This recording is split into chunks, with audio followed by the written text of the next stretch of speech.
Hello and welcome to Kimia Academy. Husayn ibn Mansur Hallaj is one of the most debated figures in early Sufism. Revered by many as a saintly lover of God, condemned by others as dangerously transgressive. His life and death became a lasting reference point for how Islamic societies negotiate mysticism, authority, and public religious speech. Born around 857-858 in Tur in the province of Fars. He later moved to Waset in Iraq, a major urban and commercial center in the Abbasid realm. This movement from provincial Iran into the intellectual and political gravity of Iraq shaped both his opportunities and the scale of the controversy he would later ignite. Hallaj was not satisfied with outward piety alone. He sought the inner sense of revelation and the transformation of the heart. In the formative era of Sufism, this hunger for interiority could produce sanctity, suspicion, or both, depending on how publicly it was expressed.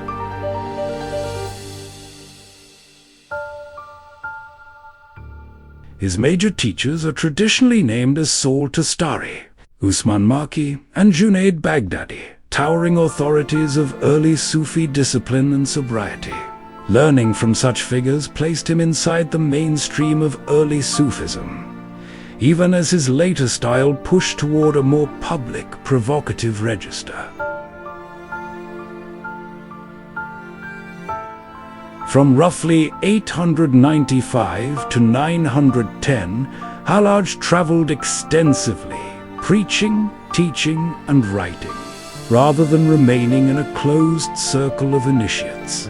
His willingness to address broader publics helped build a following, but it also created political visibility, which was rarely safe for charismatic spiritual figures in Abbasid cities. During his pilgrimage to Mecca, he practiced an intense discipline for a year, a spiritual concentration meant to refine the self toward God. In his story, ascetic practice is not retreat from society so much as the forging of an inward certainty that later erupts into outward speech.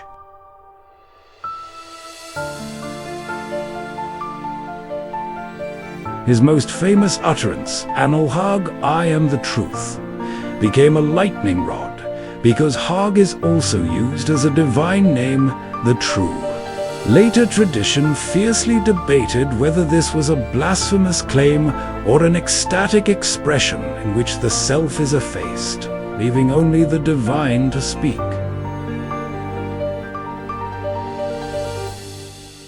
Hallaj's surviving works are commonly associated with the ḥOSAYN, as well as collections of poetry, al-Haqq, and reported exhortations, al-Ḥallāj.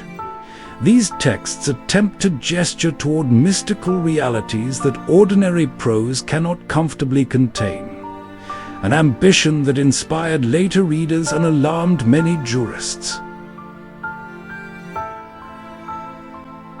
In later interpretation, al-Haqq was not merely a spontaneous cry, but part of a theological mystical argument about the danger of the pronoun I.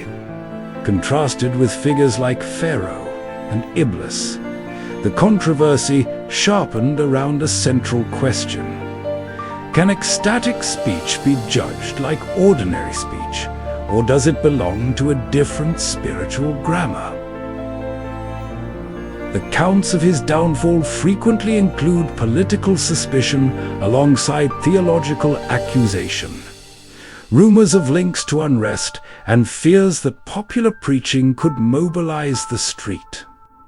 In Abbasid Baghdad, mystic and agitator could become indistinguishable labels once a figure drew crowds and enemies at the same time.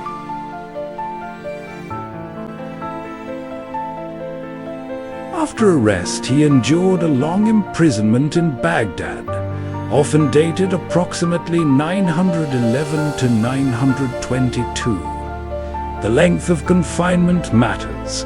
His execution was not a momentary reaction, but the end point of sustained institutional pressure and contested adjudication. He was executed in Baghdad on March 26, 922, remembered in many sources as involving public spectacle and brutality, and later framed by admirers as martyrdom. Even the visual tradition around his death emphasizes that political and religious rivalries helped determine the outcome, not only a single sentence.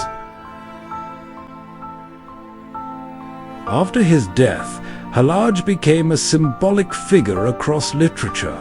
For some, a warning about spiritual intoxication.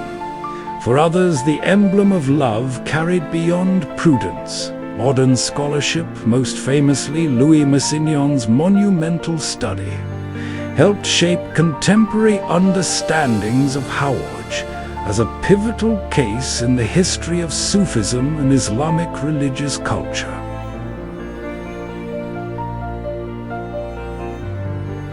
Thank you for listening. If you'd like to explore Iranian history, literature, and culture more deeply, we invite you to join Kimia Academy. Our goal is to make learning accessible, meaningful, and connected to the richness of Persian heritage.